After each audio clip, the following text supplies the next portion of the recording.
some character that she counters, there's no way she's gonna. If she's going for high noon, like, oh my god, really? That was really weird. Like,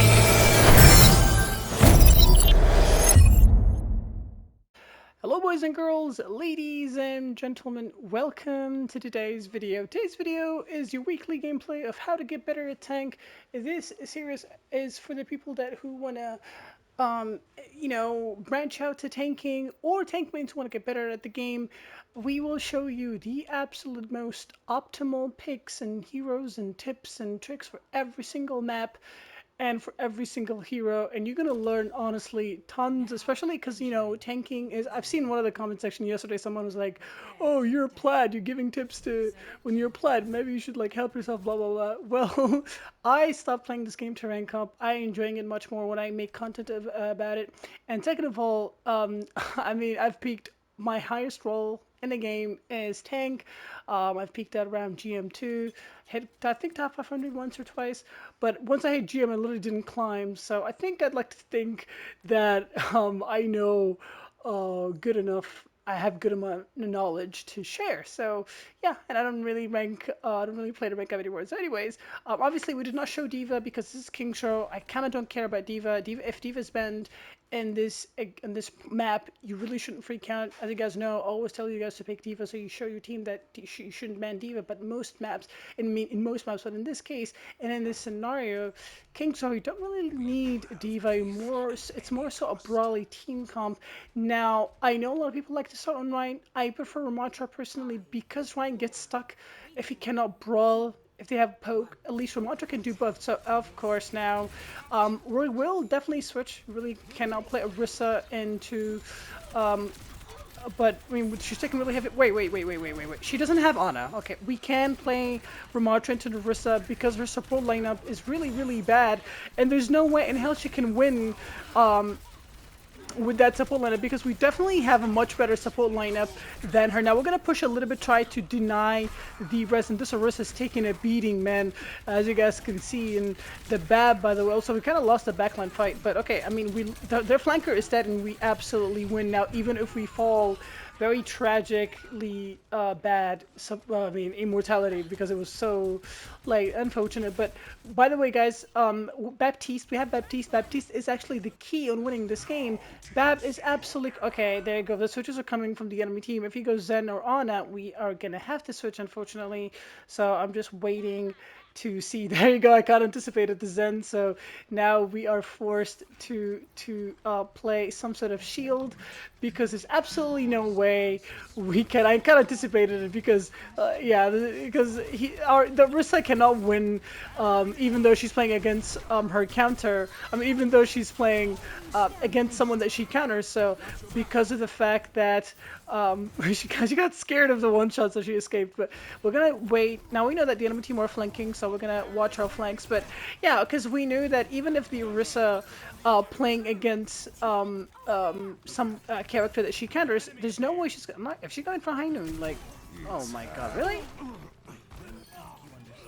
That was really weird. Like, don't ult. Oh my god, what are they doing? Wait, that's actually gonna work out for them? How?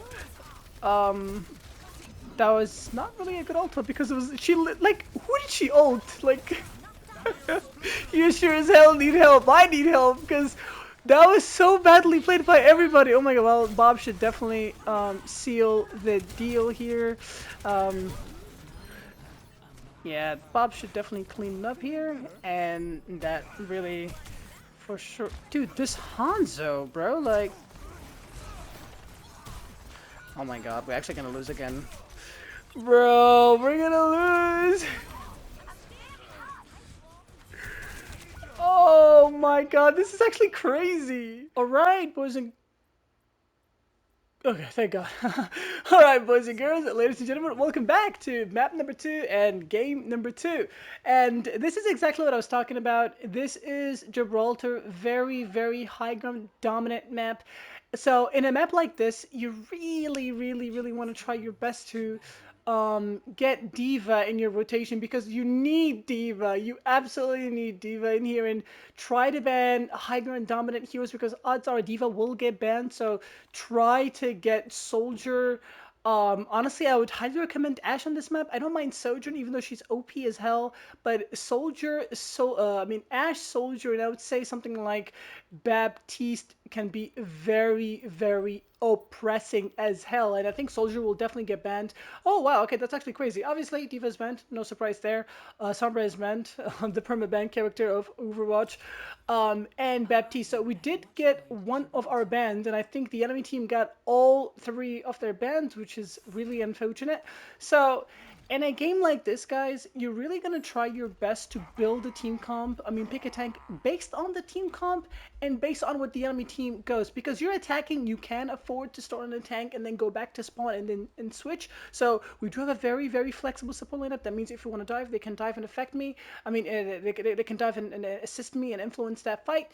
And if we decide to brawl, we have Kiriko and Mercy can stay with the DPS. So this is a very, very flexible support lineup. I really love it. And I like the fact that we have a Genji. We do have some of the synergy if I go dive. And I'm going to start actually with dive. We do have the Winston option. Now, you guys, I really do think that Winston, I mean, he's more difficult than Diva in a way, and way easier than Diva in a way. He's simpler because there's no matrix usage. All you gotta do is get in, get out.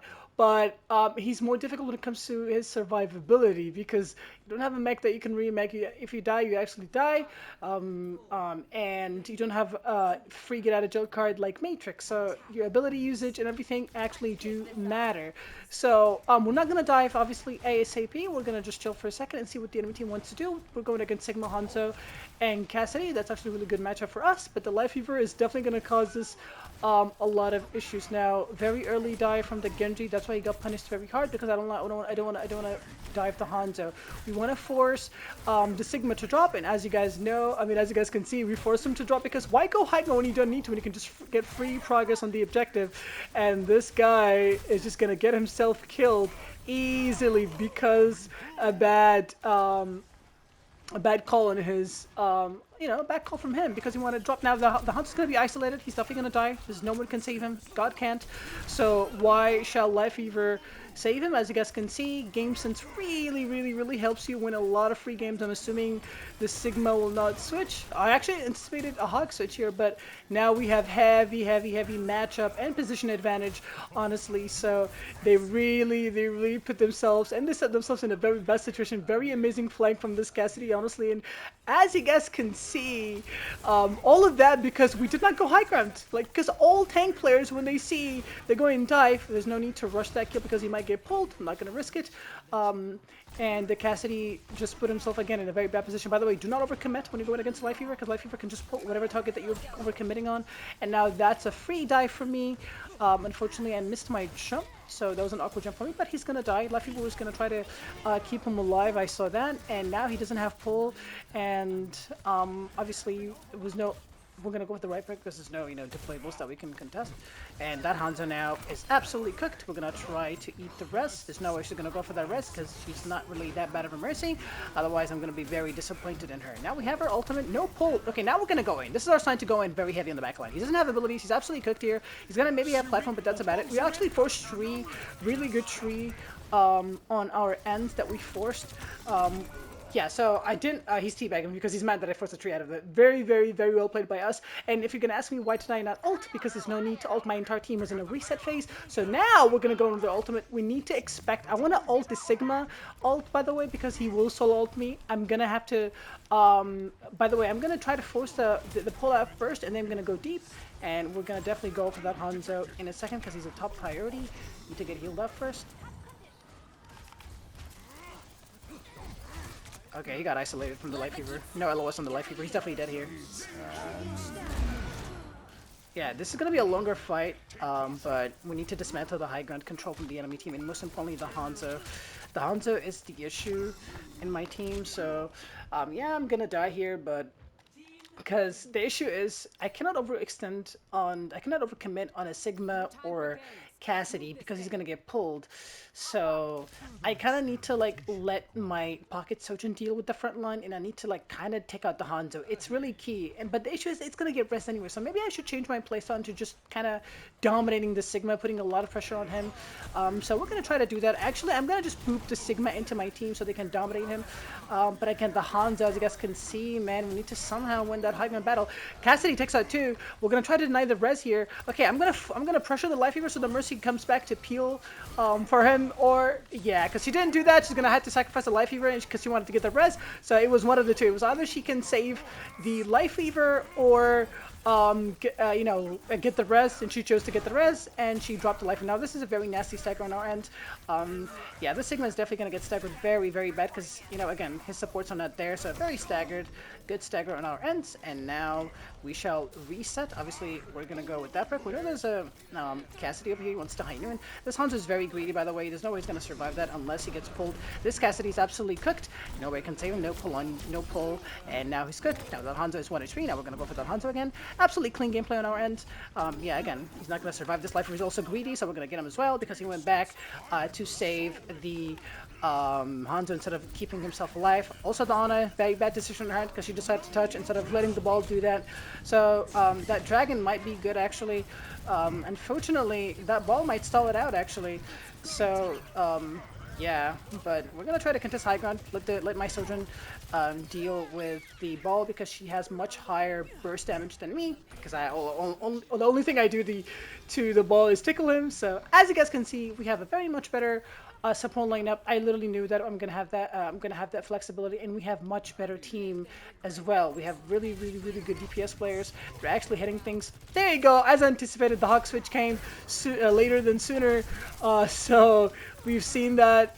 We've seen that like a mile ago, and actually anticipated way earlier. But that Hog kind of greedy. I mean, you do not want to get it. You don't want to hook randomly when you're going against a Sojourn.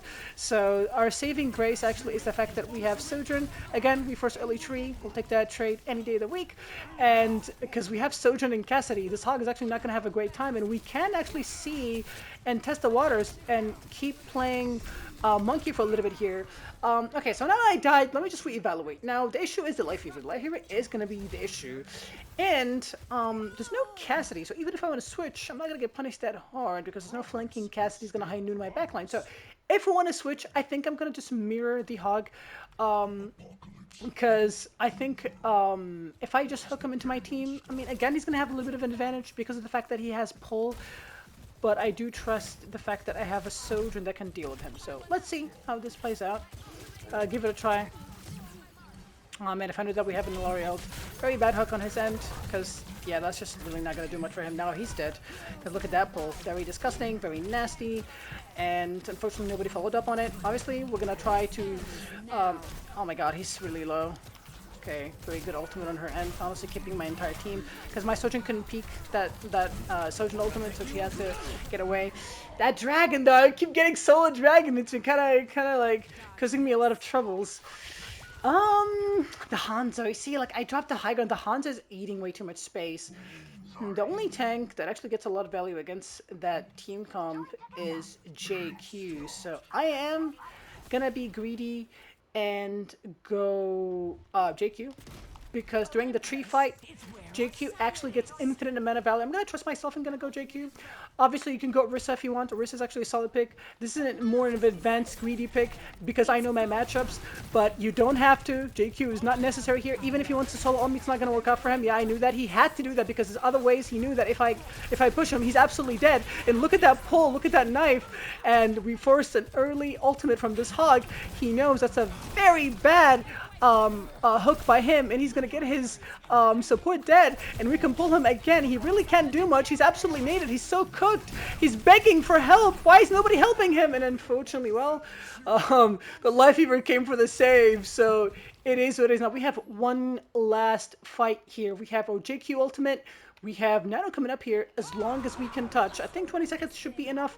And now they have absolutely nothing because they just used Tree. That was like their saving grace. They can have their other support ultimate, maybe Dragon. I don't have my shout out, so I might be cooked here actually. I think that's what she wrote. Can I touch? Can I touch?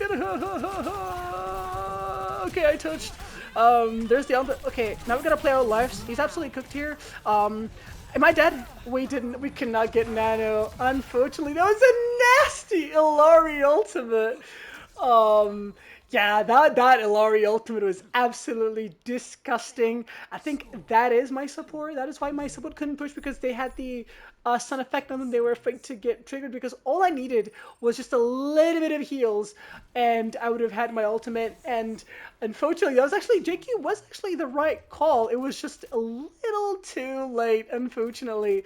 So, but very, very well played. And that is the downside of the bans, because the only tank that could have actually dealt with that situation reliably and effectively was D.Va, but D.Va's banned. So there's not really not much you can do. You can't really go Winston into that because you can't do much against high counters. You cannot Matrix his hooks. Sigma, Winston, sorry, I mean, Hanzo gets a lot of value against you, and you don't have that heavy burst damage that can reliably finish off a target, especially when you're going against a character like Life Fever. So now we have a very solid DPS lineup, and we have two options. Go for high gun control, with the Winston drop-in. I think I can afford to do that. I'm gonna force... Okay, so this is a very, very advanced level type of hold, and very greedy. Again, you can hold with Winston, you can hold with the Rissa. Rissa is a safe pick here, but my idea here, I'm gonna go Winston, and I'm gonna force the enemy team to run Winston counter team comp. So if they want to actually get a progress at the point, I want to force them to run something like Roadhog. And Roadhog on attack on here, yeah, sure, I might not be able to do much at contesting the point, but he's going to be farmed by the rest of my team. And we do have the fact that we need to be considering the fact that we have Bastion. Bastion is a really good frontline presence character, so I'm gonna have a pocket for him. So this should be really golden. I'm trying to block the, yeah, I wanted to block the pull for him, and we actually did reliably. Obviously, this Widowmaker is gonna get pulled by that weird ass Life Fever, and we can't really do much about it. Who are they pushing with? Ball. Okay, so Ana. Okay, now that is an issue, man. They have a very nasty support lineup against you, so we're gonna have to play the point a little bit. Force the Life Fever to pull. Okay, no nade on her end. That's really good for us. There you go. We got the pull early, and now I'm gonna survive. There's no way in hell I'm gonna get one-shotted quickly because there's no nade, no sleep. So there's that. Okay, I'm gonna bubble him. I want my soldier to survive. Ana is a problem for me, guys. Ana is a problem. Their support lineup as a whole is a problem for me. That means I cannot really play backline, and I cannot overextend any character because of the fact that their healing out heals my damage, really. So I am kind of in a stalemate, really. But this is a long. This is like a very difficult game, not gonna lie to you guys, and I wish D.Va's not banned. And so I am in a very, very good best, but I really don't think it's gonna do much here. Yeah, but like this is the issue with bans now, because D.Va's not there. What am I supposed to do against a team comp like that? So we're gonna just take the death here. I would like to actually think of going something like, I don't know, the Life Fever on a team comp is just so toxic for a tank player because there's not much you can do actually. So I think we have Kiriko. I honestly genuinely think that Roadhog is the only tank that can actually effectively do something with. So we will see. I mean, because we do have the Kiriko, so the nade shouldn't be that effective against me. Good kill on her end. The thing is, they have high ground control also. I mean, because of the Life Fever platform. Man, this is a very oh my god, she also broke the hook, man. She's also lucky. Okay, I like the Tracer pick. Okay, the Tracer pick. Okay, no nade, no nade, no. She has to be dead. No sleep. Yeah, she's dead here. She's cooked. Okay, I love the Tracer pick. The Tracer pick actually gives me hope here, and we can afford to play the objective. Unfortunately, the Hanzo is just completely uncontested on the backline because there's no D.Va. He's in the spots where I cannot get to him. Okay, they might have pull for this guy. Yeah, they're ready with that. Okay, we know the Hanzo is up there. At least there's no mines. Okay, he dropped. He's kind of ignoring me and just... Yeah, I saw him. No way. You're gonna get that one off me. No nade, obviously. Gonna mess that one up. Okay. Pull again. Kind of annoying. Also tree... Wait, he dropped. What is he doing? What he's doing? He dropped. But never mind. He's up again. Man, this is so toxic. Okay, wait. Let's use this against him. Oh my god, this guy is so annoying. It's like actually Life Fever carry right now. Oh my god. Okay, I need my platform. We need to just chill out for a little bit. I need to keep my supports alive. I know that I have a Widowmaker on the right side, on the left side. I'm trying to pressure a little bit. Okay, that's pull out early. Life Fever is 1 HP. Life Fever is dead. Okay, I know I lost one of my supports, but all I need to do is survive this mines. I will ult if I have to. I cannot die here. Hanzo is alive. Okay, ult needs to come out, but the nano, the Ana is absolutely disgusting. I'm gonna get naded here, and that is point. Man, they just... Oh, okay, now I think my DPS completely just don't know how to deal with that, and it happens, you know? You don't win them all. I'm not saying my DPS are bad by any means, but you can tell that they're struggling. There's just not much they can do. Okay, so we're gonna go... An Orisa's banned anyway, so I generally think I can just go Zarya. At least I can bubble the nade effects, and that is the only thing that I have left to try. So, and I can affect the dives. So we'll see. I mean, this is actually really difficult, guys. It's one of the most difficult games in my entire career. And as a tank player here, you really need... like if you're soloing, there's not much you can do because you need a Baptiste on your team. You need some specific tanks, I mean characters, heroes that help you. For example, like Baptiste. Baptiste is absolutely what's necessary. And we're gonna bubble out Tracer here. I'd like to say that was a little bit early, an ultimate from my Kiriko, but you know, it is what it is. Better than nothing. Not okay. Well, that Kiriko just threw the game. Obviously, double-digit deaths is kind of questionable. I mean, we're not far there yet, to be honest, but not really sure what my Kiriko was there. Let's bubble our Tracer. I'm not against the Zen pick, but I don't know why he's back to Kiriko. Well, I don't know why he did that, but he did. Okay, we just bubbled him. Again, Mines is really good against me because there's not much I can do against it. I think I got dominated, I'm not gonna lie, but I'd like to say I'm really proud of how I did overall. Ults came in very late. Definitely the enemy team DPS played that one much, much better. They have double the eliminations of my entire team, but that was really difficult, I'm not gonna lie, guys. If you guys know, Ana Life Fever support lineup is genuinely one of the single most difficult... I think I've literally said it. If you guys have been watching my Life Fever Week series, I did mention that Life Fever on a support lineup is absolutely one of the best, if not the best support lineup in the entire game, because as a tank player, it's so frustrating to go against that specific support lineup. There's not much you can do. There's no counter play. You actually have to rely on your team. The reason is because on a Life Fever, if I'm not mistaken, and correct me if I'm wrong, they are the highest supports they're the highest burst healing output in the entire game, and they do so much healing that most tanks actually cannot damage through those healing fast enough to get an elimination. So that is why it's so bad. And even if you actually manage to bait out abilities, bait out heals, and then one time you actually overcommit on someone, it just gets pulled or naded, slept. Very difficult matchup, guys. But I highly, highly, highly recommend, if you're a tank player, to duo with at least a support player, because if you actually manage to be in that situation, the best counter to that support lineup is having a Baptiste on your team, because Bap is so good against greedy support lineups because he can dish out so much damage, and throughout the entire game Bap will always win against that matchup. And Mercy Baptiste, actually, if I'm not mistaken, if played correctly, you will win against that toxic support lineup. But since I'm a solo player, I can only try so hard, and I can only do so much to try to help you guys. But yeah, I mean, if you're a solo player also, try your best not to get D.Va banned, because D.Va is the one tank that actually gives you an edge at beating that matchup. But again, I know the outro is a little bit too long, but I want to just highlight something. I know Overwatch is a game where you have bad teammates, and it's like we all have bad teammates, but I really, really, really think that that last game I definitely had a decent team. I don't think my team were bad by any means, but the one fact that nobody can deny about Overwatch is, no, like, you cannot win every matchup, you cannot win every game. And that specific team comp was so toxic because they ran the most mobile team comp with the most unkillable support lineup, and as a tank player, not much you can do unless your entire team swaps accordingly. So boys and girls and gentlemen, thank you guys for watching, thank you guys for stopping by. I really hope you guys enjoyed. If you did, like the video if you enjoyed, subscribe if you're new, share with your friends if you learned a thing or two, and we shall catch you guys all into the next one. Be to the bye.